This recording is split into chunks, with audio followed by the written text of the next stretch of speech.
Tingnan nyo mga idol, oh, mga isda na yan. Yan, nakita nyo yan.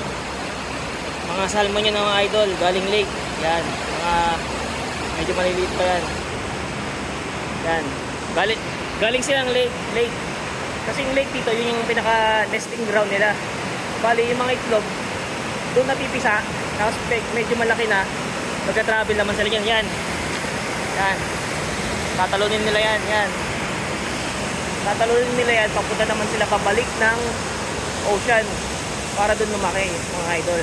Tapos babalik nila ulit, repetition nila, ganun ulit, babalik naman sila sa nesting ground nila para mangitlog naman ulit. Ganun yung life cycle ng salmon. Bali, tingnan yung hardship nila, no? Mula lake, tapos sa mga rapid water na yun, dadaanan nila, grabe ba, para lang makapagparami sila. Tingnan mo, parang buhay na tao lang yun, di ba mga idol? May ugot ayun, no? Kahit gaano kahirap, basta may paraan na solusyonan. Ganun mga idol. So our thoughts for the day yun mga idol. Yan, hindi, pero totoo yun. Manood kasi kayo National Geographic para alam nyo. Yan, tingnan nyo, oh. Yun, tatraverse nila yan. Parang instinct na nila yung pabalik ng ocean ba, dun sila pupunta.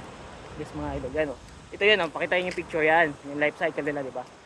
Yun, so, alam nyo na.